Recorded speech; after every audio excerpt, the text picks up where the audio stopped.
Please take your seats. Solve Challenge Finals is about to begin.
mobile devices, and please enjoy the program starting now.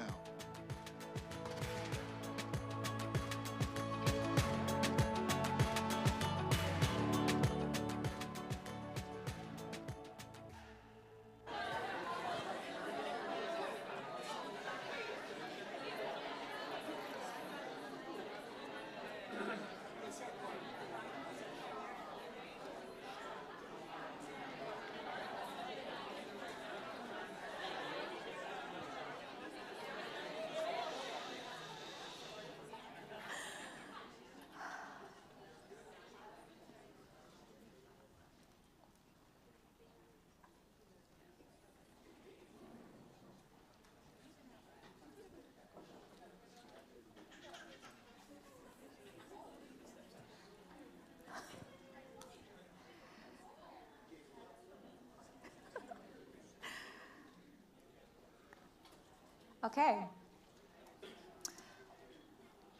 Hello, everyone. Hi. Everyone's keeping secrets today. Okay. My name is Imtithal Mahmoud. I'm a UNHCR Goodwill Ambassador, an Indigenous African former refugee from Darfur, a world champion poet, and Senior Growth Manager for Spitar. I'm so excited to be back here with you, especially now as a solver. I'll be brief. Everyone in this room knows that when we invest in women, we tend to put it back into our communities. And I'll take it a step further and say that's exactly those communities who drive change. If we put vulnerable people at the forefront of change consistently, then and only then will change actually happen. That's how you catalyze change. On the front lines as a Goodwill Ambassador, through field work, and in so many ways I've seen that in today's world, those who make the decisions seldom have to live with the consequences. And that's how we end up with solutions that are not fit for purpose nor representative of the communities that they serve.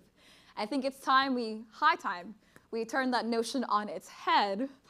The change that we need to create that movement requires a move from meaningful participation to meaningful collaboration. And that's why we're all here, and that's what we're here to do. It's not to bring people to the table in predefined or restrictive terms, but on their own terms, in their own words, with their own solutions for their own people. That's why I joined Spitar, and that's why we're here at Solve. This poem I'm going to share is called Mama, and I wrote it in honor of all of the matriarchs in my family who've done the invisible work for generations, matriarchs in this room even, who are still doing the invisible work. I studied anthropology. I'm going to close with this. I studied anthropology and molecular cellular developmental biology at Yale. I got a certificate in global health, but I still choose poetry because I believe that if you talk to somebody politically, they'll respond to you politically. If you talk to them academically, they'll respond academically. If you speak with hate, they'll respond with hate. But if you speak with your humanity, they're compelled to respond with their humanity. And that's at the heart of everything that I believe in, including Spitar, including Solve, including all of your beautiful faces. Thank you for recognizing my mother and all of my matriarchs. Thank you for, oh yes, hi. All the generations in this room. Thank you for recognizing all of us. And I would be remiss if not to say that, in all of the sessions, even though it was all very beautiful and very striking, I think being in the Indigenous people sessions, for me, it was very, very hard because I'm from Africa. I'm an Indigenous African person. And it's very interesting to see that the world acknowledges that our genocides are still alive, but won't acknowledge that the genocides here are still alive. And so for me, I just want to recognize all my sisters who are here, who are doing all of that because, every time I was like, I'm not gonna cry, but then, yeah. So this poem is also very much for you and for all of us, and I hope that, we can get all the crying out of the way now. Yeah, okay. That was a little off script. Okay, this poem is called Mama. If you don't know, you can make noise, you can snap, and you can react. So here goes. So I'm walking down the street when a man stops me and says, "Hey, yo, sister, are you from the motherland? Because my skin is a shade too dark not to have come from foreign soil. Because this garment on my head screams Africa. Because my body is a beacon calling everyone to come flock to the motherland. I'm like, yeah, I'm from Sudan. Why? He said, yes, you is, because you got a little bit of flavor in you. Don't get me wrong. I'm just admiring what your mama gave you. He really said that. Let me tell you something about my mama. She can reduce a man to tired flesh without so much as blinking. Her words fester beneath your skin, and the whole time you won't be able to stop cradling her eyes, because my mama is a woman, flawless and formidable in the same step. Woman walks into a war zone and has warriors cowering at her feet. My mama holds all of us in her face, in her body, in her blood, and blood is no good once you let it loose, so she always holds us close, keeping us safe from caving in. When I was 7, my mama cradled bullets in the billows of her robes. That same night, she came home and taught me how to get gunpowder out of cotton with a bar of soap. Years later, when the soldiers held her at gunpoint and asked her who she was, she said, I am a daughter of Adam. I am a woman. Who the hell are you? Thank you. And the last time we went home, we watched our village burn. Soldiers pouring blood from civilian skulls as if they too could turn water into wine. The woman who raised me turned and said, don't be scared. I'm your mother, I'm here, I won't let them through. My mama gave me conviction. Women like her inherit bruised wrists, tired eyes, and titanium-plated spines. The daughters of widows wearing the wings of amputees, they carry countries between their shoulder blades. Now, I'm not saying that dating is a first world problem, but these trifling guys seem to be the kind who'll quote Rumi, but not know what he sacrificed for war. Who'll fawn over Lupita, but turn their racial filters on. Who take their politics with a latte when I take mine with tear gas. Oops, sorry. Who take their politics with a latte when I take mine with tear gas. Every guy I meet wants me my introduction to the dark side, wants me to open up this obsidian skin and let him read every tearful page, because what survivor hasn't had her struggle made spectacle? Don't talk about the motherland unless you know that being from Africa means waking up an afterthought in this country. Don't talk about my flavor unless you know that my flavor is insurrection, it is rebellion, it is resistance. My flavor is burden, it is grit, and it is compromise. And you don't know compromise till you've rebuilt your home for the 3rd time without bricks, without mortar, without any other option. I turned to the man and said, my mother and I don't walk the streets alone back home anymore. Back home, there are no streets to walk anymore. Thank you. Thank you. Thank you. Thank you. Thank you. Thank you, everyone.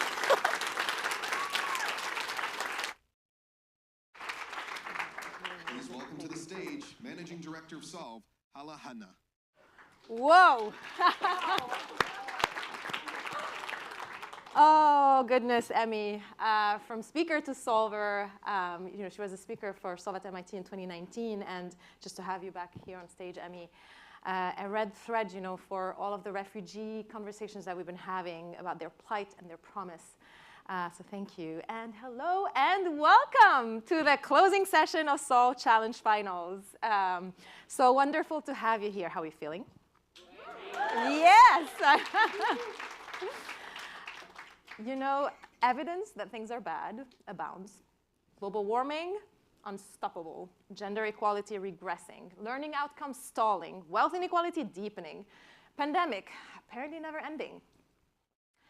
But then, here are 40 teams.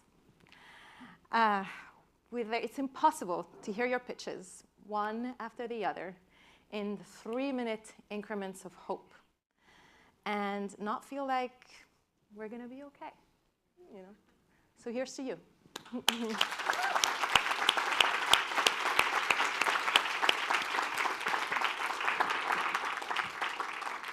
This is a day of celebration of you and of this community as we rally around these innovators to scale their impact, to scale our collective impact. And how do we do that? You saw it in the pitch rooms. You saw it on the flags that you planted in the lobby. you are how we do it. And if you are a prize funder, you've decided to fuel these solutions with much needed unrestricted capital, which is what our innovators tell us is one of the most transformative things that we can do for them. So there is $1,225,000 that is still on the table that we have to award in the next 90 minutes. So there's going to be a lot of announcements. I feel great saying that. I'm like, and in between, we're going to hear from a social entrepreneur who's been a solver twice, the author who just broke the Patagonia story that's all over your social feed, visual artist who's hopefully going to convince us all to become conservationists, and many more. And we wanted to start our programming with sharing more about our US equity work.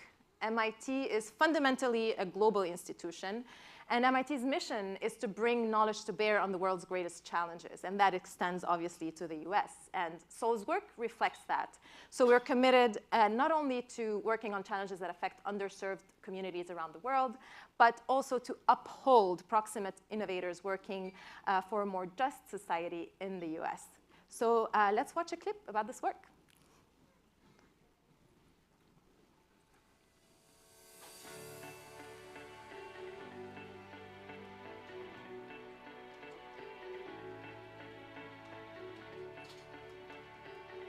I know MIT is the brass ring of technology, and I'm seeking a partnership.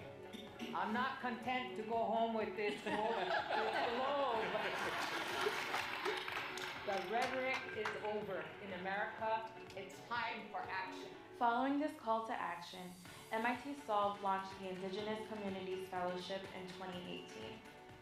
Through this program, we find the most promising proximate innovators, and we help them with funding, resources, and partnerships. There's no place that we shouldn't be innovating. And there's no place that I think Solve may not be able to touch. So this is my SCOBot. It's an indigenous language revitalization robot that I invented with two of my mentors who are native. And it's a wearable robot. It sits on your shoulder, and it senses motion through here, and it actually speaks our pre-recorded languages. Fundamentally, one of the elements of Solve that sets us apart from other organizations doing similar work is that fundamentally we understand that ancestral technologies and traditional knowledge systems are epistemologies in and of themselves. They are knowledge systems. We want to be able to partner with as many individuals who are interested in meaningful allyship with Indigenous innovators. In addition to our Indigenous Communities Fellowship, we launched our Black and Brown Innovators in the US program in 2022. What is key for all of our innovators is finding partners that can help them with resources to scale their work. So it opened us up to have really meaningful partnerships, like with Vodafone. They were providing not just financial resources, but media spaces, PR, technical assistance. One of the reasons why I do the work, that's one of the reasons why I'm happy to be here, because I feel like a lot of the people in this room are doing this work for future generations. Really working with individuals who are part of those communities is going to make this work stronger, and it's going to be long-lasting. I am now a Black woman in tech. And it's something that I did not really identify as before before this opportunity with MIT. It was a resource that you could not go source from anywhere else other than having an intentional village built around you. We're proud to support incredible Black, Brown, and Indigenous innovators all over the US, and we hope you join us on the journey.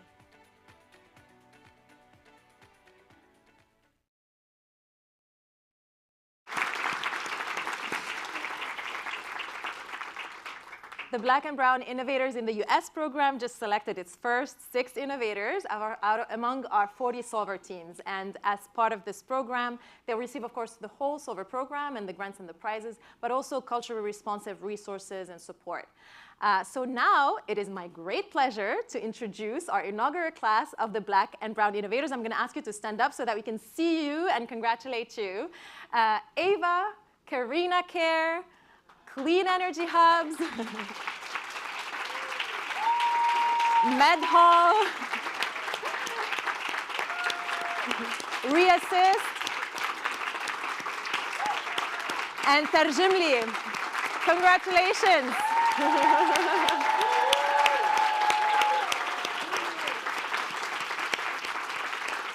We know there is an extra barrier that you have to, force in order to do the work that you do, and we thank you for it. And to celebrate and advance the work of Black and Brown innovators and our Indigenous Communities Fellows, we will be hosting our annual U.S. Summit in March of next year, this time in Tulsa, Oklahoma. So to tell you more about it, I will have Ben join us in a minute, but Tulsa is this incredible city that is experiencing a revival of what was once especially Black Wall Street.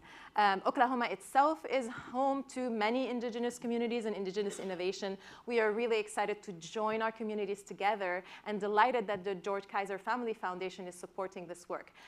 So we hope you join us there. I'm going to have Ben Stewart, Senior Program Manager of the George Kaiser Family Foundation, join us now to tell us more about it.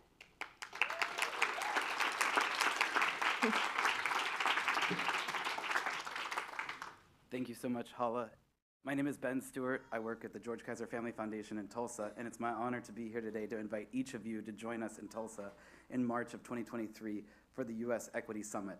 It's a really beautiful thing to think about the mission of the foundation, which is equal opportunity for young children and the development of a vibrant, inclusive Tulsa community, and see that marriage with something like MIT Solve programming in Tulsa. So on behalf of the foundation and all of our team, I would invite each of you to come and join us in Tulsa in 2023, and we'll look forward to seeing you there. Thank you so much.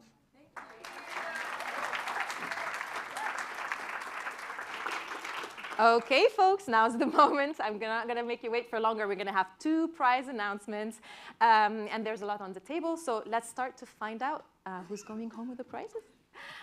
To start, we're starting with our AI for Humanity Prize for the 5th year in a row, presented by Solve advisor and longtime supporter Vilas Dar, President and Trustee of the Patrick J. McGovern Foundation. So Vilas will be joining us now.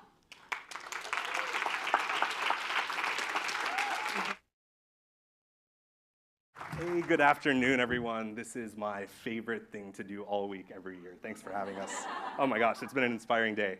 So look, I have this amazing vantage point where I get to see how AI is transforming the world around us. From life-saving innovations, new forms of digital art, this new world of the metaverse that'll tie together the physical and the space of ideas. But just because we can do so much more with AI doesn't necessarily mean that we're definitely gonna do good with it. It means that it requires a shared intention. It means that we have to become literate. We have to become experts in what AI might do for the world. And we have to bring to it our convictions about equity, about community-centered design, and about putting power in the right hands. At the Patrick J. McGovern Foundation, we've been so excited to have this prize here at MIT Solve that brings together incredible problem solvers that use AI to advance the human welfare. And this year, I'm so excited to announce our 4 prize winners. Will you join me in a big round of applause for the following 4 organizations? And if those organizations would join us up here on stage, we're looking forward to celebrating all of you. First, the amazing Amazon Gatherers for the Future.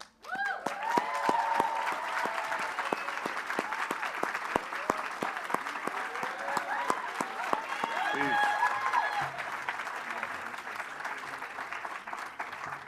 Next, if Tarjimli will join us here on stage, Translating for Humanity.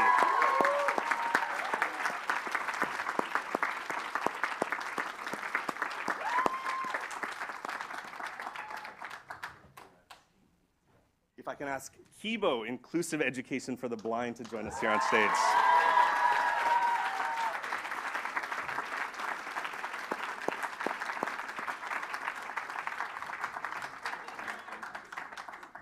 And finally, to round out our prize winners for the year, Dawa Mom.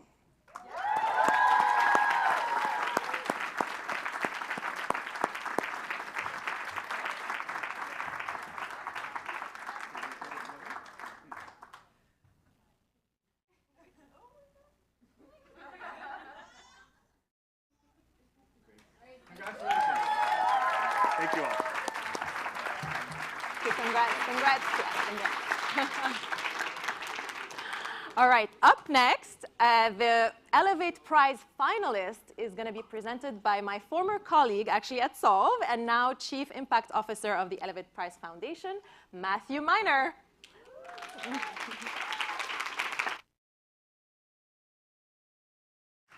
Hi, good afternoon. Thank you, Hala. Good to see you again. Well, being of service is an act of love, and the metaphysics of love is extraordinary. Everything we put out comes back to us magnified.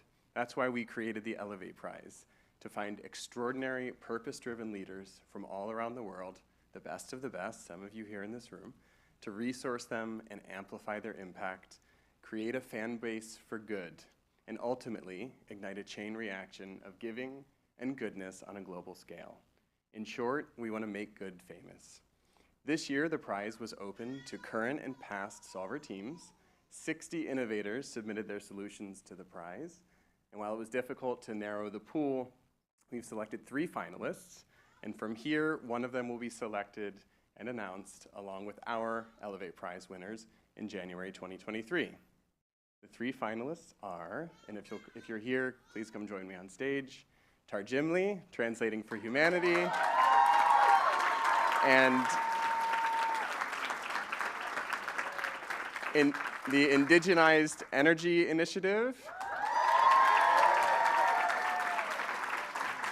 and Smart Fish Mexico, who I don't believe is here, but give them a round of applause anyway.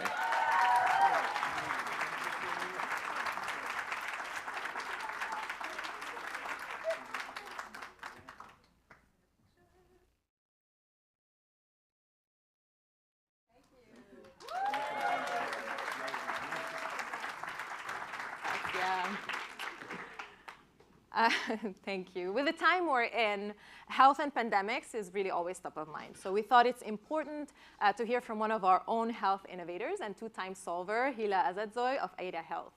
And before this, we have a special message recorded from the World Health Organization's Director General, Tedros Adhanom Ghebreyesus. So we'll hear that, and then we'll see Hila.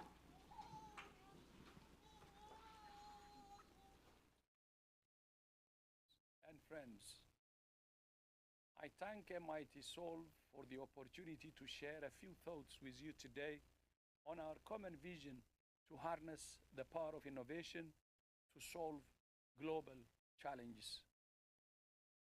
Innovation has always been at the heart of progress in human health. It can also help us to push back the boundaries of disease and overcome barriers to health such as cost, access, quality, and stigma. For innovation to be sustainable and effective, it must be driven from the start by the needs of people in communities, especially those who are the poorest and most disadvantaged. The WHO Innovation in Health approach is our commitment to work with countries, our partners, and our workforce to leverage our respective strengths to find innovative solutions and bring them to the people that need them the most. I invite you to join us in our mission to build a healthier, safer, fairer future for all of us. I thank you.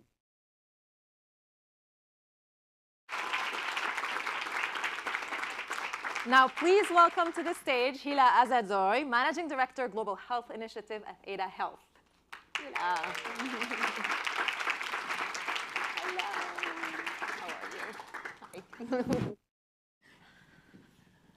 So, Hila, innovation has always been at the heart of progress in human health, and none of us would be in this room today if it wasn't for the past, extraordinary innovation that we've seen around the pandemic. You, in your role right now with Ada Health, which is an AI-powered platform for community health workers, you see that every day. You're using it every day. I would love to hear first more about Ada Health, and then we were just hearing from Vilas how AI. We need to be very thoughtful about how we use AI to ensure that the outcomes are what we need them to be. So, tell us what you think. Well, with Ada, a little bit, some of the work that we're doing, and I think it's always important to look also when we talk about AI in the medical space at really the bigger challenge that, that we're facing as a world. So there's been 4 billion people that lack access to basic primary healthcare services. We have a huge, huge access challenge. And for us, the work that we're doing, it's really important to really look at it. There's a shortage of 18 million health workers. So even if we were to try to train many, many more health workers evenly distribute them around the world, that wouldn't be feasible to meet the SDGs and really ensure that everyone has equitable access to healthcare. And that's where for us AI can come in, and really working hand in hand, doctors and medical AI or machine learning working together to overcome that huge challenge that we're facing as the world. And with ADA, what we're doing is we're working really across 3 dimensions. We have in the last 11 years developed a medical AI that helps people understand and manage their health through symptom checking. I think maybe everyone has experienced, when you're feeling you're getting ill, especially in times of COVID, you Google your symptoms, you're very confused, you don't know what to do. And it starts for us already there with like decentralizing, making sure that Hila, you have the right information at the right time that is relevant for you to be able to take the right next step. So that's really empowering people with very personalized health information. And the second piece is also then looking at, the medical resources and the scarcity that we have is, that the demand is simply higher than the supply, right? So that's where a medical AI can come in and also improve the quality overall by upskilling health workers. And again, working hand in hand, it's not a replacement, but really they're looking at the overall pressure that health systems face and really looking at some of the tools, how can they be strategically leveraged to alleviate some of the burden on health systems that comes to time pressure and then the challenge of providing the right care at the right time. That's really fascinating. Yeah, it would be great if I Google my symptoms and I'm like, I'm dying, Hila, you're a 2-time MIT solver, first with Chiron Education in 2017 and recently with Ada Health. You're obviously a serial entrepreneur. And how do you choose where you spend your time and what are you doing now? Well, I think like for me, there's this intersection. Education and healthcare is deeply intertwined. Without access to good healthcare, you can't learn. And also, when you can see the correlation, also the more education you have, through your lifetime, the better is usually your health, and health outcomes. So it's deeply intertwined, and I always think along those 2 lines.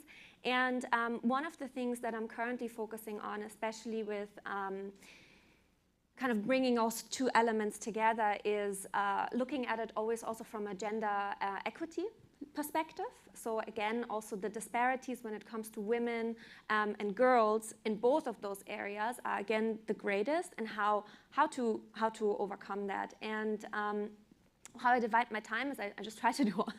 Actually, I always like to say it's better to focus, but I feel like in this case, it's so deeply linked that it's able, that one feeds into the other very much. So focusing on both of those areas. And one of the things I'm currently looking at is specifically, I'm originally from Afghanistan, and what we can see with Kaiser and some of the work that we've been doing, we've helped now nearly 70,000 refugees all over the world with improved access to education and training.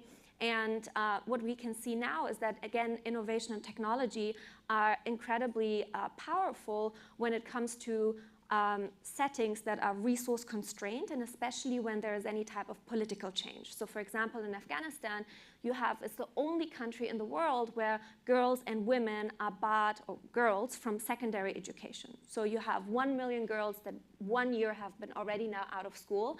And that's where I can see, again, technology always as a means to an end. We can come in and support, digitally, to help when these drastic changes happen in the world that need to be addressed on a bigger scale. But solutions like Kaiser and other platforms can come in to support with that. So that's one of the things that I'm currently focused on. Wow, that's incredible. We've had great representation from Afghanistan, I have to say today, which is amazing. And with your work on girls and women, you've also been one of our champions for our first year of Solved, which is our work stream that is focused on youth.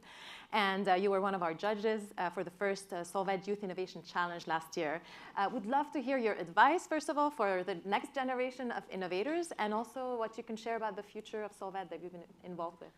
So my advice would be, and I was so impressed when looking at all of these applications. These are incredibly young innovators, 18, 19-year-olds. And my advice would be always always believe in yourself, and especially when you are at this age and you're so young, like I would always say, keep in mind that youth in that sense, or what I would say translate as your open mindset that you have, your curiosity, and your relentless ability to challenge the status quo, that's your superpower. So don't forget about that, because change requires challenging the current situation and what's going on. So I would say to the younger generation of solvers, keep that in mind, because you will encounter a lot of people that say, no, that's not possible.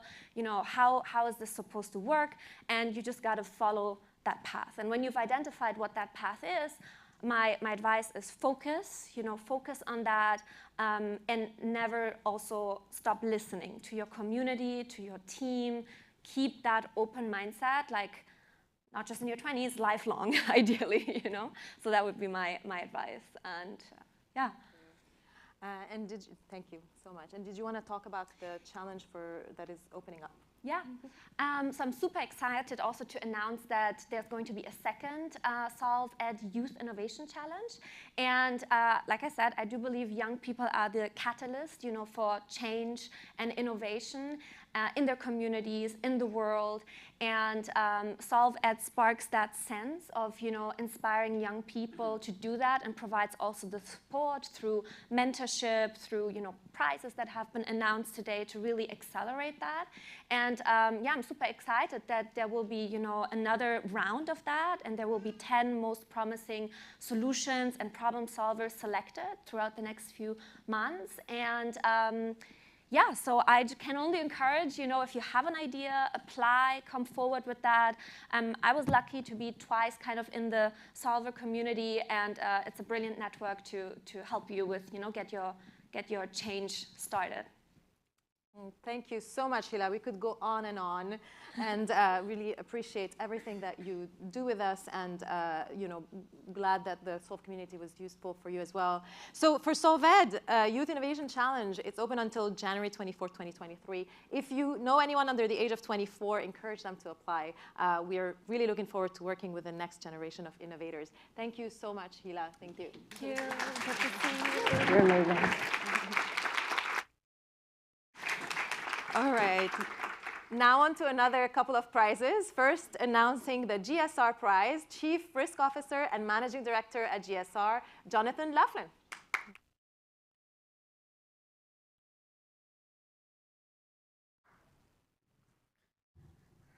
Blockchain technology is beginning to take hold in the social impact sector.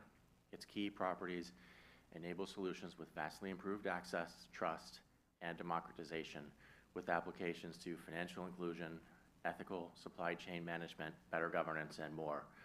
This is why the GSR Foundation created the GSR Prize at MIT Solve, to support innovation in social impact solutions, especially those that embrace the technologies of our digital future. With this prize, we hope to accelerate digital adoption and encourage promising social innovators to integrate blockchain and related technologies into their work, realizing its potential and ultimately helping to solve some of the world's most pressing problems. This is an evolving technology, so this year we sought solutions that had the biggest potential impact and that applied a high level of innovation regardless of technology used. We are hopeful that at the next MIT Solve, with our encouragement and support, more innovators would harness the blockchain for social good. We call on others in this audience to join us in this work. Representing GSR and our foundation, I am John Laughlin, our Chief Risk Officer, and as an MIT Course 6 alum, I couldn't be more excited to present this award. So, after careful deliberation across an outstanding pool of candidates, we are pleased to announce the recipients of this year's GSR Prize. Annie.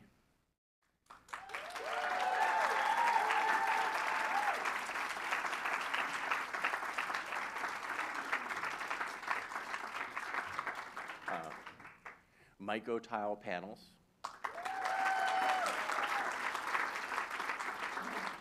And they couldn't be here today, but and the third winner is Batonga's Podcast for Equality.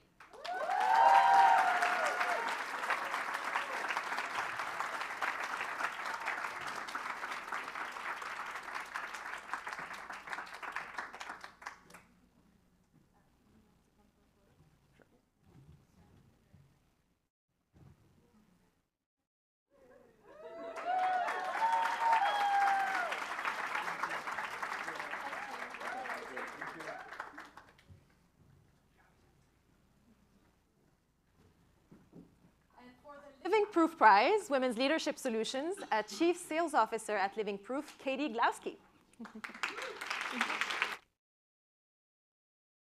Hi, everyone. It's amazing to be with you all this afternoon. I'm inspired by all of your work. At Living Proof, we believe in the power of science and technology. As a hair care brand founded out of MIT and powered by a team of female scientists and chemists, supporting MIT Solve's work has been a meaningful full circle moment for us. That's why we created the Women's Leadership Solutions Award, which supports solutions from women-led teams that are using innovative approaches to solve challenges. With this prize, we hope to accelerate the missions of these young social innovators to expand to their full potential, addressing complex challenges with real-world solutions and encouraging women specifically to take on the mantle. After careful deliberation, we are pleased to announce the recipients of the Living Proof Women's Leadership Solution Award. Same, a lifeline for LGBTQ+ youth.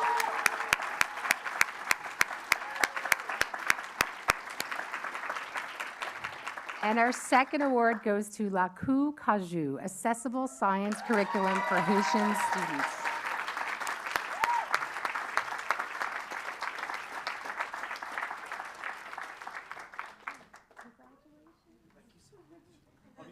Obviously, this goes out to my co-founders, Samantha and our tech lead, Cody, who are not here, but I graciously accept it.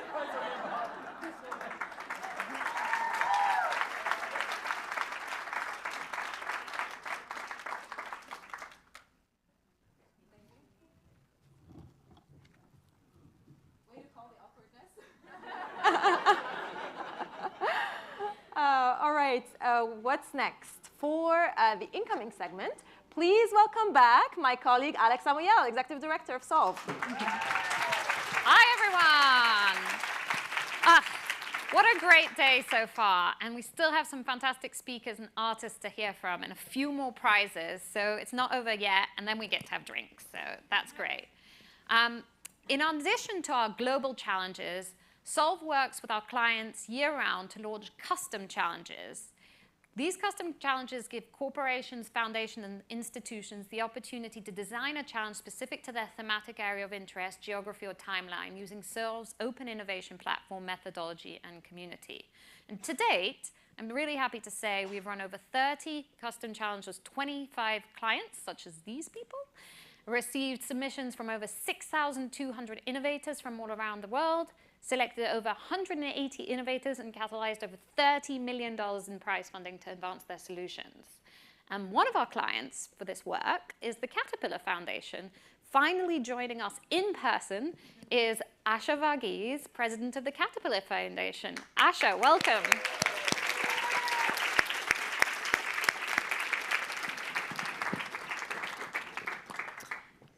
Hello. So happy to have you finally in person. So Asha, you're coming to us as the president of the Caterpillar Foundation, and the foundation focuses on workforce readiness, resilient infrastructure, and diversity and inclusion as its main funding priorities. And it's actually been in existence for 70 years, 70. So what have you learned in the last 70 years, but also how are you approaching the next 70? Oh, thank you for that. It's so great to be here. I'm sure all of you are just as thrilled to be back at UNGA and all of the chaos that it brings, but what a great energy in this room. And first of all, I want to start with congratulating all of the Solve Challenge winners. Your ideas, your innovation, your hard work, it is truly inspirational for myself and for everyone at the Caterpillar Foundation. So your question of, what have we been doing, not just the 70 years, but more recently. Caterpillar Foundation, I would say, is a 21st century philanthropic organization that truly believes in the shared value of corporate philanthropy. So what does that actually mean? It is understanding what the core value of the company is and aligning that in the philanthropic space so you are doing good in communities, but also advancing your business strategies as well. But what that really entails is in that you're able to leverage beyond philanthropy in looking at the full DNA of the company and understand how do you bring not just the philanthropic dollars, but also looking at the brain power of a company like Caterpillar, the technology, in order to really be able to solve some of the toughest challenges. And for us, it is really around resilient communities. In looking at understanding, we all define resilient communities differently, but for us, it's around workforce development, which has been our great partnership with MIT Solve, as well as sustainable infrastructure, looking at nature-based solutions, understanding from a disaster mitigation standpoint, but also understanding how do you build basic access to communities, whether that's in the form of water infrastructure or green energy solutions in off-grid markets. So a lot of different activities, but within that, really trying to stay focused and have a strategy behind how we're investing across the globe in communities. But all of that comes through partnerships and collaborations with multi-sectoral partners and really bringing about ideas together and localizing it. At the end of the day, that's really what it's about, and I call it globalization, even though you have a global strategy, going down at the local level and identifying, how do you really build up solutions that are relevant in the local markets, and how do you make that sustainable and scalable? Wonderful, thank you. And you alluded to it, but last year the Caterpillar Foundation partnered with Solve to launch one of these custom innovation challenges, and it was around the future of work in India and Indonesia. So why did you decide to do an innovation challenge, and how does this compare with other grant making you do? Yeah, I'll first start with the personal side of things. As a matter of fact, in 2016, when I was with another corporation doing corporate philanthropy, I also had an entrepreneurship bug inside me. So I was actually a Solve participant at that time. So my journey starts quite early with MIT Solve. And then moving on to becoming a judge for one of your great challenges to now being able to do a full custom. circle. So it's come full circle, obviously, which goes to show that I truly believe in the platform of MIT Solve and the power that you're able to bring in being able to identify local solutions and local entrepreneurs that are working on the ground. So for us, Caterpillar, it was specifically in the skilled workforce space, in understanding the future of work and in the digital workforce space. And I don't think it's new news to anyone here in that automation by 2030, we're going to see a lot of jobs that are going to be replaced as a result of it. But we can't sit back and wait for that time to come. So like many of you who are focused on the future of work, we're also looking to understand how do you really take advantage of that to where if you have 90 million jobs that are coming up in India and equivalent in Indonesia, how do you really build up the skills for that? And there is no silver bullet for this particular challenge that we're all facing. But our approach was really around understanding how do you go down to that regional level and bring the power of MIT Solve in your collaborative approach to really be able to identify the solutions that we're facing in these challenges. So hopefully it's just the beginning of uncovering what we see in this particular space. Wonderful. And then the last question is, you've selected winners, and they're receiving ongoing support from both Caterpillar and MIT Solve, but how can some of the people here in this room help your winners? Absolutely, yeah. So we're very excited about the winners from our challenge. What's really interesting for us in that particular context is the winners that we selected were really focused on employability at the local level, especially with the untapped resources. When you're talking about women in rural India and you're talking about digital skills, you cannot expect to train someone in that space and they don't have an employability option in that in their own community. So how do you really bring that technology solution in a way that it creates jobs and moves economies for the folks? So that's where really the challenge is moving forward. And when we launched the project, I'd say it was right smack in the middle of COVID. And but in order to, and that was really a true testament to really see the resiliency of the entrepreneurs coming forward. And it has really taught us that technology and these platforms are here to stay. So how do you really leverage that in order to be able to drive the economy in these communities? Thank you. Thank you so much. Big round of applause for Asha and the Caterpillar Foundation. Thank you. Oh. Super. Thank you.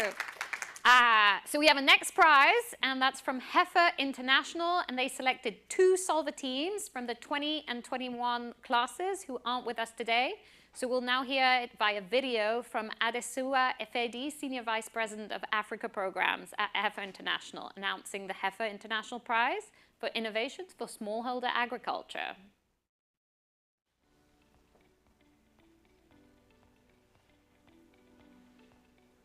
Good to see you again.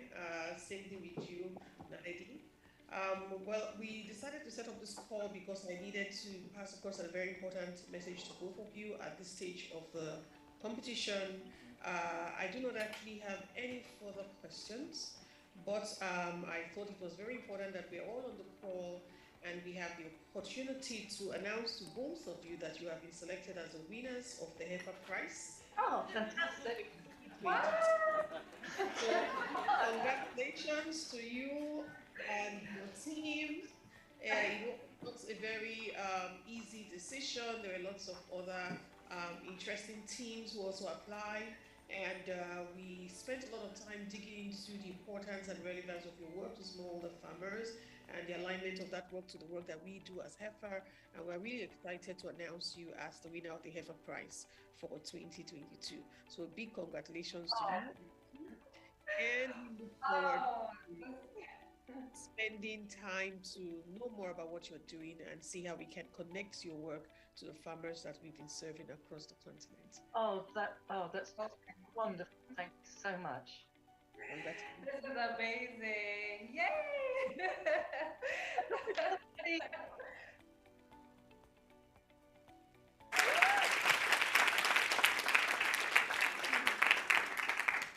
You'll notice a theme there where we basically say, we still have questions, please join this phone calls, and we're like, just kidding, you won! So anyway, not always, sometimes we do have more questions, just to be clear. But anyway, bravo to the winners. And now joining us on stage to announce the Innovation for Women Prize, the director of the Vodafone Americas Foundation, Jun Sugiyama.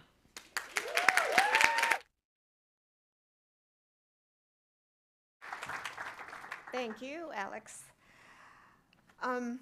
The reason the partnership between MIT Solve and Vodafone Americas works because we're kindred spirits. We share similar ideals. We believe that innovation can make a difference. Vodafone has dedicated the past 20 years investing in innovation for social change. And MIT as an institution is built on the bedrock of innovation. But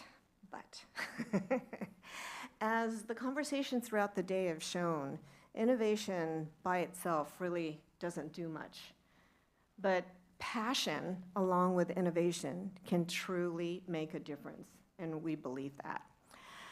So it's our hope with this partnership between MIT Solve and Vodafone Americas Foundation that we find the best innovation with the most passionate and promising social entrepreneurs who, with our prize, will be able to further their work and expand the potential to address critical issues around the world. And thankfully, this year, you all did not disappoint. But before we make the announcement, I wanted to tell you a little bit about our Vodafone Americas Foundation Innovation for Women Prize, which is open to solutions that use innovative technology to empower and enrich the lives of women and girls. And the prizes are awarded to mostly women-led entrepreneurs, but it has to be tech-powered solutions and elevate women's voices and support positive, sustainable change in communities around the world. Up to $75,000 is offered to 3 solutions. And now I'm proud to announce the winners of this year's Vodafone Americas Foundation Innovation for Women Prize. The first is Batanga's Podcast for Equality.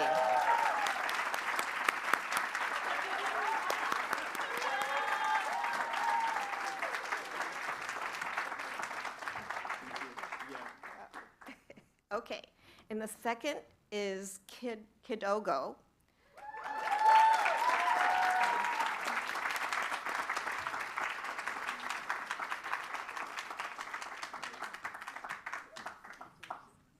Okay. And then lastly, but not least, is Oh My Gyno.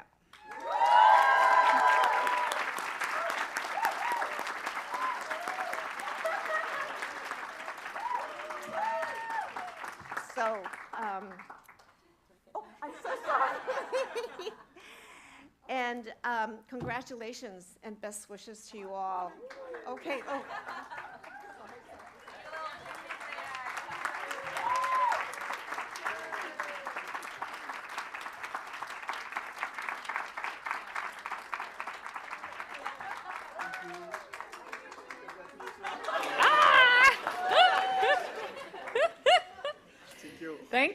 Thank you, June.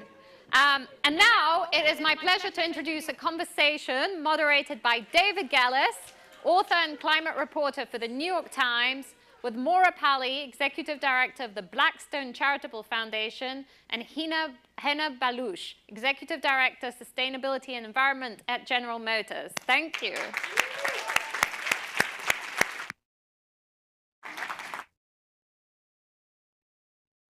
Good afternoon. Hi, everyone. Great to be here. Great to be with our tremendous panelists. And it's been an awesome day from what I've heard. It's clear that one of the themes here is that no one really can solve these challenges alone. Governments alone are not going to be able to get the job done. Corporates alone won't be able to get us there, and nor will philanthropy alone be able to solve some of these big challenges. So we're fortunate to have our panelists help frame and sort of look forward. I'd like to start with asking each of you, as you think about this matrix of the challenges confronting us as a society, and the various levers that we can pull to help affect change, where do you see the role of the government, philanthropy, and corporates all coming together? And what are some of those issues that you feel most need that cross-partnership, public-private change? And where have you perhaps seen some effective solutions actually being delivered when everyone comes together and sort of starts rowing in the same direction? Maura, why don't we start with you? Great. All right. Thanks, David. Well, first of all, hi, everyone. It's been a real pleasure to be here to hear some of the pitches and just to be in a room with such committed, motivated, and future change makers and current change makers. So great to be here. And thank you for really devoting your lives and your professional careers now to making the world a better place for all of us. Really appreciate it. I really love this question around partnerships and how government and the private sector and not-for-profits and funders come together. I have been incredibly fortunate in my own career to work both at the federal government and the White House and the State Department, on the grant giving side at Bloomberg Philanthropies, on the not-for-profit program running side at the Clinton Foundation, and now I am with Blackstone, the asset management firm. And I can say from my own experience, no matter what side of those different entities you're on, you're always looking for the other one to come and work with you. So on the federal government side, when I was at the State Department, we would always want to find corporations to partner with us, either to help drive the message, to make it feel less like this was from the government coming from above. And at Bloomberg Philanthropies, you wanted the government on your side and partnering with you on something because philanthropic dollars can often pilot really creative and risk-taking projects that if they succeed, government can then scale. So, and on the corporate side, similarly, we need not-for-profits as we're looking out to make change in the world. We need the not-for-profit partners who are on the ground, who know the community, who have the expertise that we at the company might not have. So I really do believe that the confluence of government, private sector, not-for-profits, and philanthropic money can drive truly any cause a little bit further. It also provides nice cover and shared risk. If you're jumping into something with a government entity, a corporation, a not-for-profit, or a private funder, you're sharing risk in a way that you're like, we're all going in this together. And feeling like you aren't taking something out on your own can often be incredibly encouraging and can push corporations to get outside of their comfort zone a bit and can encourage government as well. So I do think it's a really important matrix, and just increasingly as the problems the world faces get bigger and our ability to do things alone gets smaller. So I'm a deep believer in it. I've been on all sides of it, and you really do get more things done together. So I'll stop there and turn it over to Hannah to give her view. Thank you, Maura. That's a very comprehensive answer. You've pretty much covered everything there. Should have let you go first. Next question. No. Thank you for that question, David. I think it's just, Solve is an example of that, right? What can happen through collective action. And I've done much of my career and my work has been what the Western world would define as the global South. And what I've seen is that collective action is what moves us forward. I've worked in polio campaigns in Pakistan and Afghanistan. I've worked in Africa and Zambia on girls' education campaigns.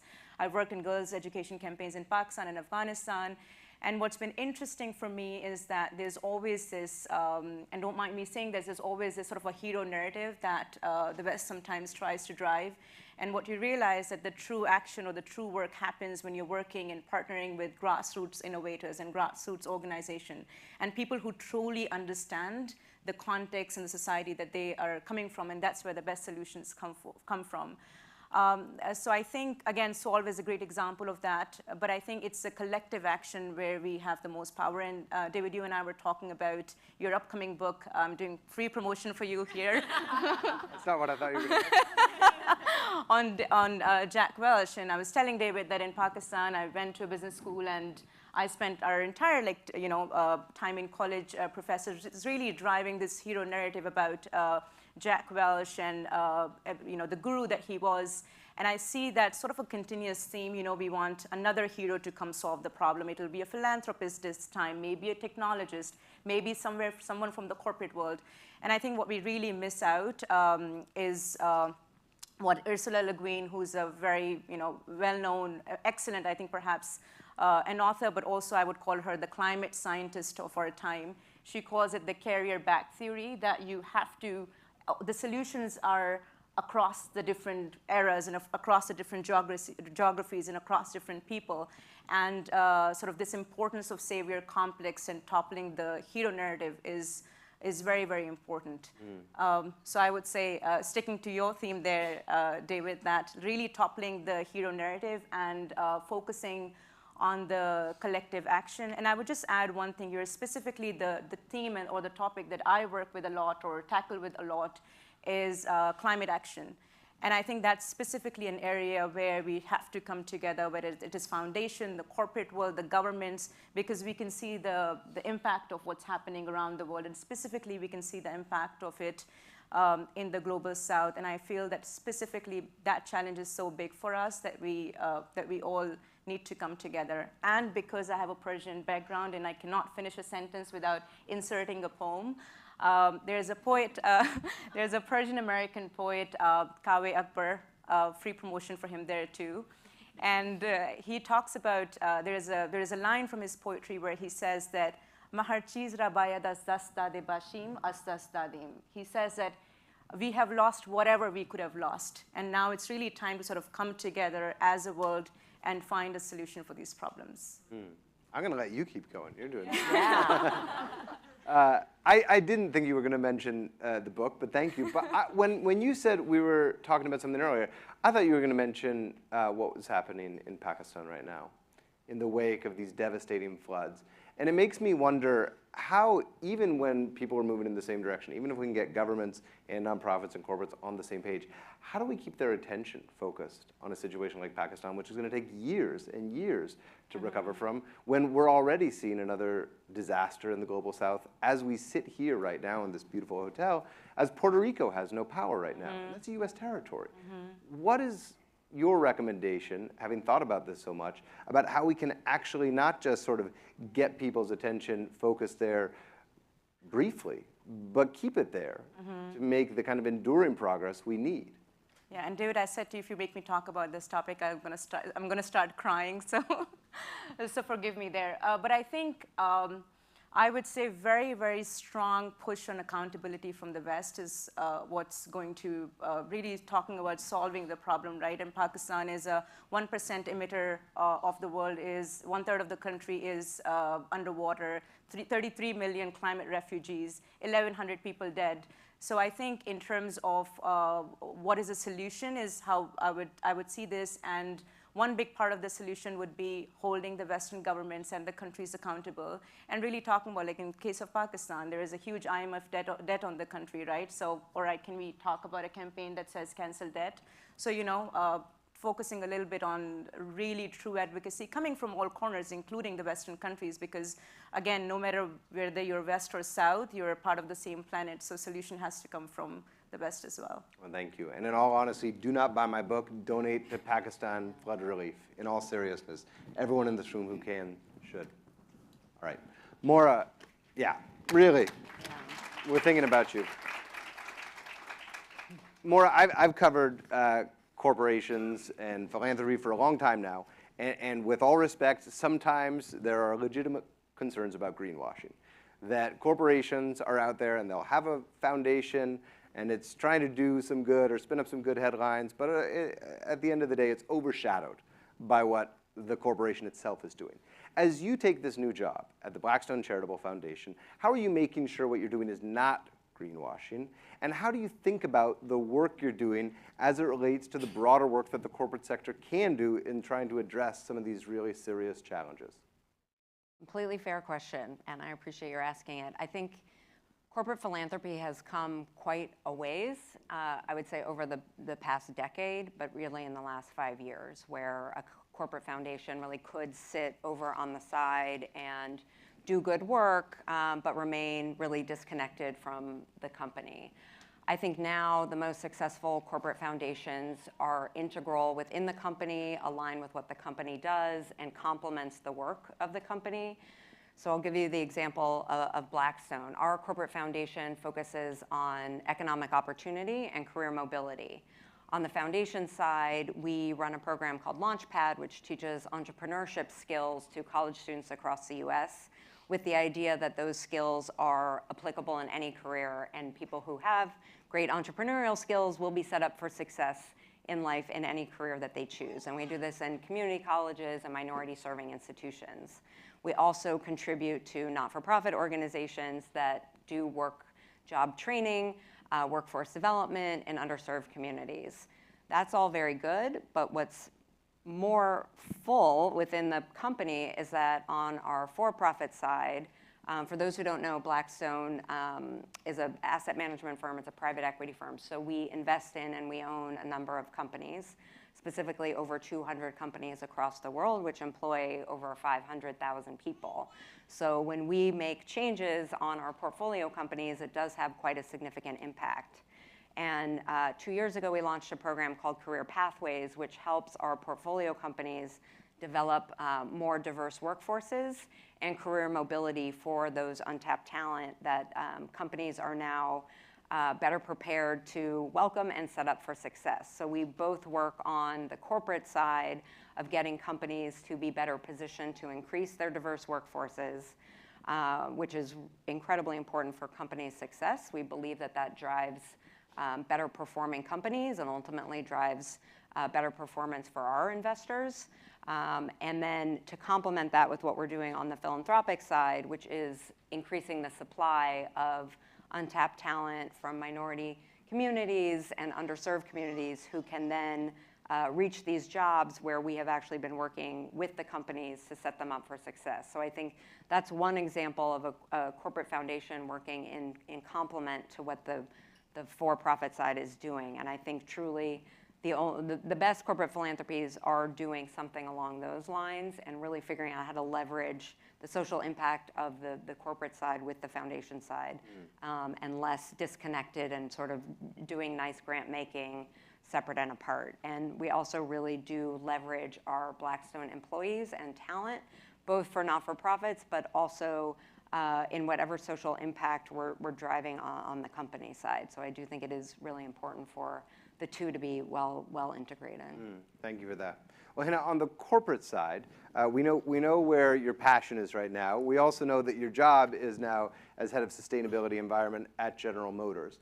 What is the company itself doing on the climate front? And I say that, with your words ringing in my head, that the West is accounting for the vast majority of historic emissions, and the effects are feeling disproportionately in the global South. And I don't need to tell you that your employer is right at the center of emissions in the US today.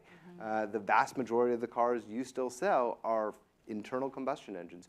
What does the road look like towards a real rapid acceleration of EVs? And what more broadly is the company doing on the climate front to try to accelerate this transition to net zero? Yeah.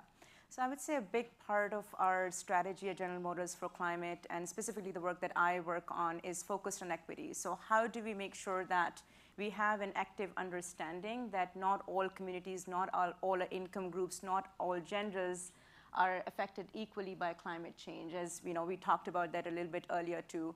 So this sort of a differential understanding that the people who are at the most vulnerable would be impacted by climate change the most.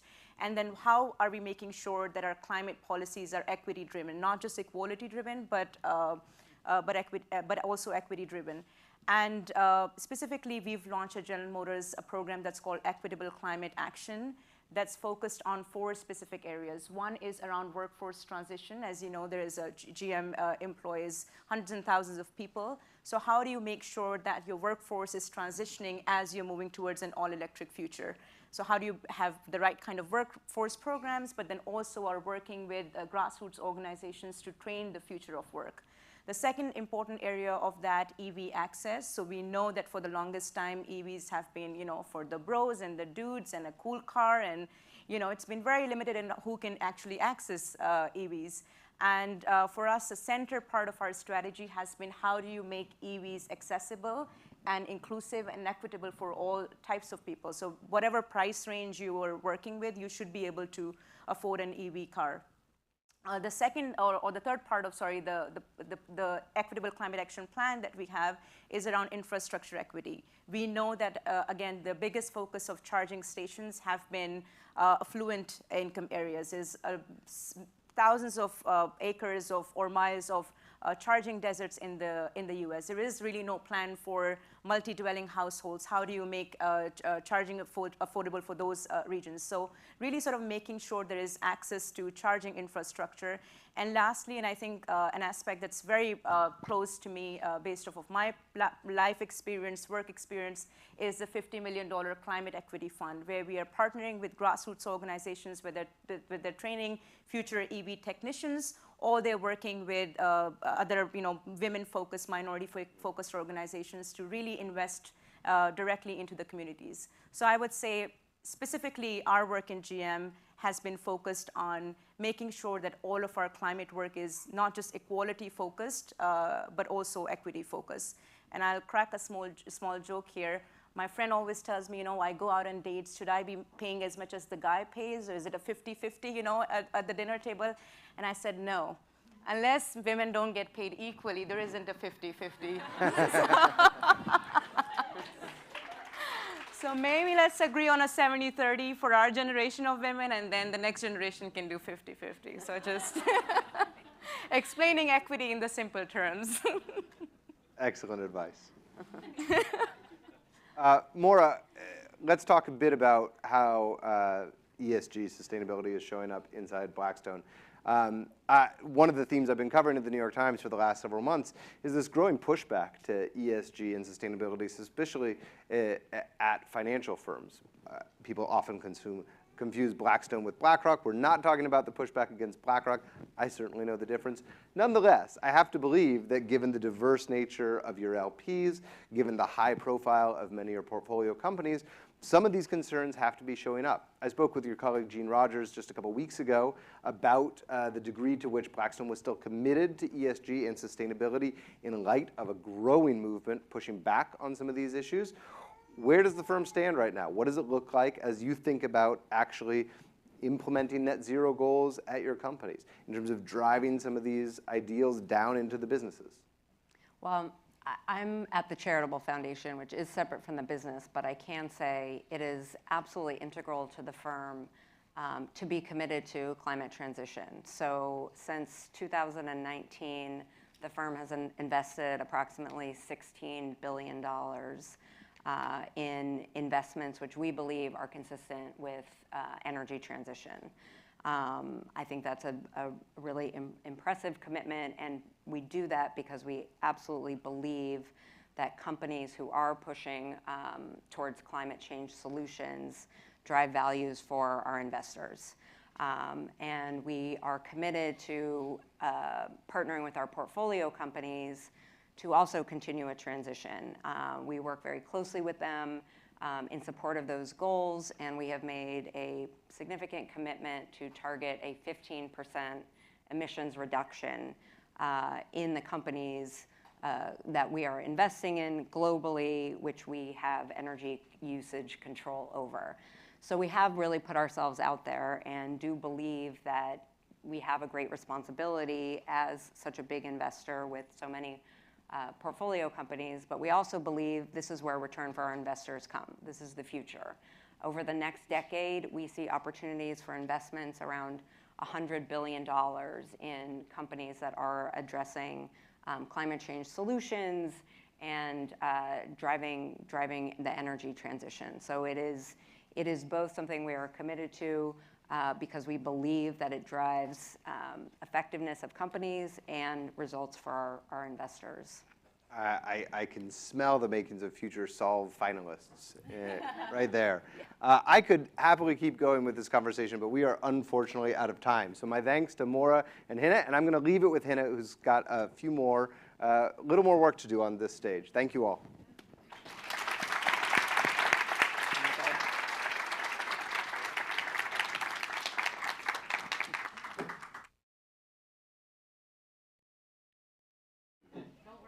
I'm coming back. So no, thank you for the opportunity here, Alex and the Solve team. It is really my honor and pleasure to be working with Alex and the Solve team for at least, 4 years now, Alex? The first time we met was at that uninspiring Breadful conference where we were, but no, thank you so much for the opportunity, Alex, and MIT team. I wouldn't give my speech here, but I really want to shift the spotlight to the solvers. GM has been partnering with MIT this year to work on or to focus on 2 specific prizes. One's focused on climate equity and climate resilience, and the other is focused on learning. So I have completely botched my script there that I'm not even looking at. So I'm going to go straight into the solvers. Thank you so much. We've got 6 solvers here. The first one is Amazon Gatherers for the Future.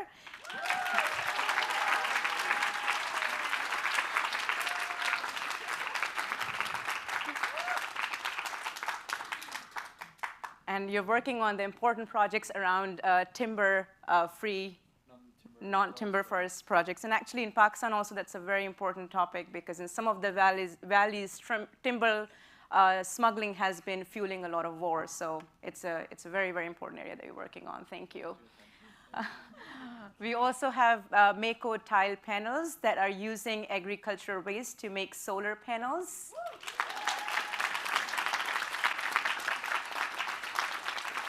We have Annie that's working on Braille technology.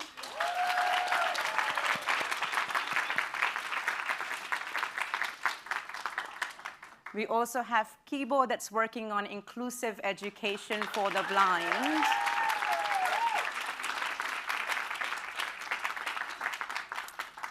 And we also have Indigenized Energy Initiative.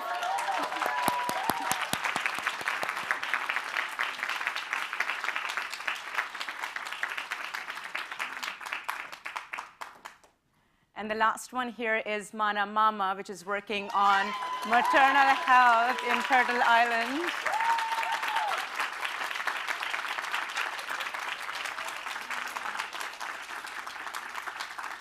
Thank you, everyone, thank you all for your great work, and thank you everyone for giving us the opportunity here. If you don't mind, I also want to call out my colleagues there, Julie, Houston Ruff, and Carson Mehta from GM, if you want to join us for the photo opportunity here with the solvers. Yeah. Completely off script. Sorry, Julie and Carson.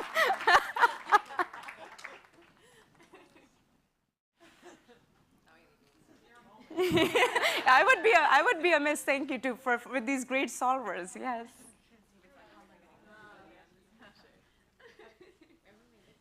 Yes, okay.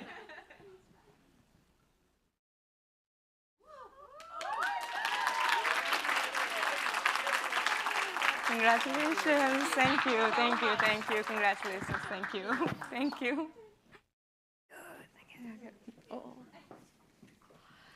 Wow, what a day. What a day. And by the way, this was our last prize announcements of the day. So thank you to everybody who won prizes. And thank you to thank you to our sponsors and prize funders as well. If you didn't win the prize today, really don't worry. You're still a Solver team. It's still amazing. Many of the biggest partnerships we created took a year or two afterwards, so I don't want you to feel bad. I want you to still feel amazing. So thank you also to our judges who selected the Solver teams. A huge thank you to the incredible Solve staff. And without them, none of this would be possible, and you wouldn't have any cool Solve hats to come get home with. And then finally, another round of applause for our 2022 Solver teams and Indigenous Communities Fellows. This is why we're here.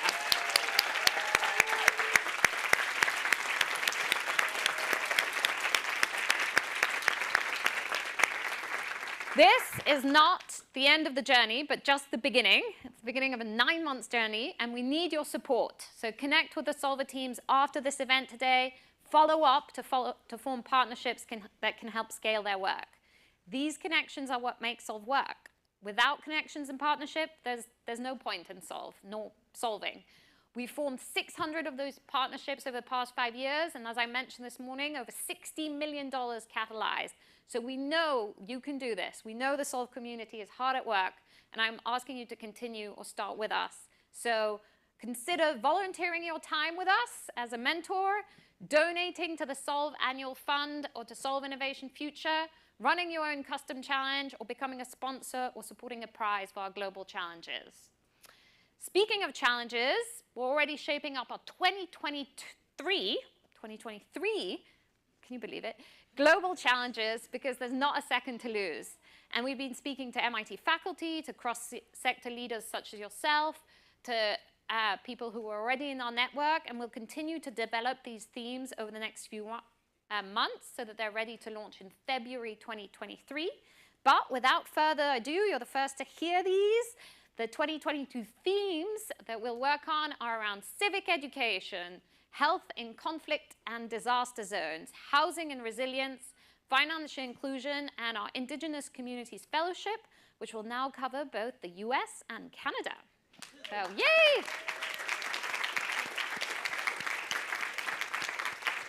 So if you know of potential judges, potential prize funders, potential applicants, start thinking about them. They don't launch till February, but really there's still time to shape the challenges and what these are about. So do get in touch, and we're notably hosting challenge design workshops throughout the fall. And then, of course, we'll come back together as a community on the MIT campus May 3rd to 6th next year. So put that in your calendar, along with the US Equity Summit in Tulsa. That will be the capstone event for the teams that you met today, and a chance to dive deeper into our 2023 challenges. 2023, oh my, sorry. But yeah, and then just to think through, this week, I think through all these events, you'll hear a lot about what's wrong about the world. And when you do, hopefully you can take some of the Solve spirit with you and remember what's right about the world. We hope all this inspiration and solutions and innovation accompany you throughout the UN General Assembly week and beyond. And then before we head to the reception, one last special moment. Like Emmy, we love hosting social impact artists because we know the power of art in connecting our hearts with our minds and helping move people to action. To end the day, please welcome to the stage artist and conservationist Asha J. You'll be able to see her animations also through the reception. So thank you all. Happy solving.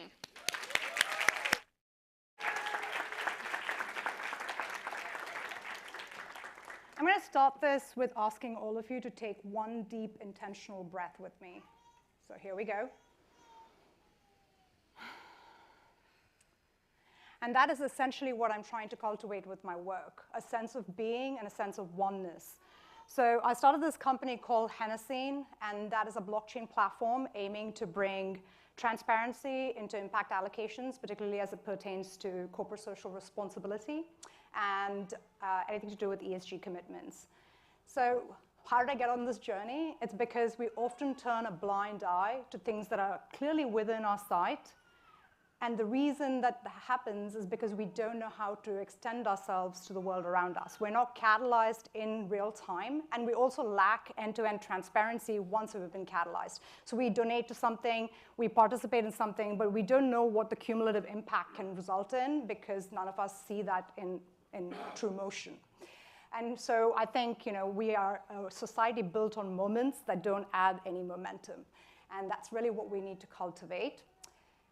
So here I am trying to cultivate insight. Insight starts with framing a problem set in a manner that is quickly visualized, internalized, and then relayed across mass media conduits. I've leveraged 12 years of a career focused on bringing awareness around the world to various consumer markets to disrupt consumption of illicit contraband. Essentially anything that a dollar votes on that's causing either social duress, inequity, or disconnects in society, as well as looking at ecological costs that we are oblivious of. In realizing these campaigns, I've seen that a touch of color can come to mean the world. For instance, choosing the right red can denote prosperity in the countries you're sharing that campaign in, or it could denote bloodshed. If I had not chosen this particular red, it would have been like, yay, China, you should go ahead and cull more rhinos and elephants, right? So knowing the difference in the ways in which you leverage language, whether it's color, pattern, textures, motifs, is critical. Bringing that forward to just a shift in perspective, which is what the Tangram campaign is about. It's something I worked on the UN with. And intercepting buying behavior also means working with the right stakeholders. So with the Rhino campaign, we also had to look at the purchasing power of the customer and who could actually afford to buy ivory. And looking at that, we realized partnering with big brands that were yachting companies and Rolex was the right way to intercept that market space because those are the people who can also afford to buy illicit contraband. Same thing with the Women's Empowerment Initiative. Knowing your right stakeholders goes a long way. For instance, with this climate action campaign, I used weather icons because that's a quick way in which you intercept or interact with climate action, right? That's how you see it in your phone. It's in your handheld devices. It's accessible, it's relatable. But then the icons can't really go out and rally for the world. You can. So that's where you should focus back into human communities coming together for change. I always believe in stating what's obvious. Oftentimes we assume that everyone knows the same things, and that's never the case. For instance, I ran a campaign against the ivory trade in Times Square, and the #1 question we got in our qualitative and quantitative surveys at the end of it was, what is ivory? People didn't actually have a clear definition of it.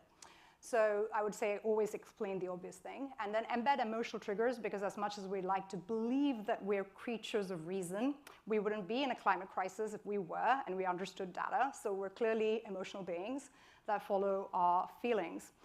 A great way to catalyze community around activation points is to ensure that you can exercise their autonomy. If you get every single individual to believe that their voice can matter and can be extended in a meaningful way, they will participate, because that means they get to evidence their agency and show stewardship in real time.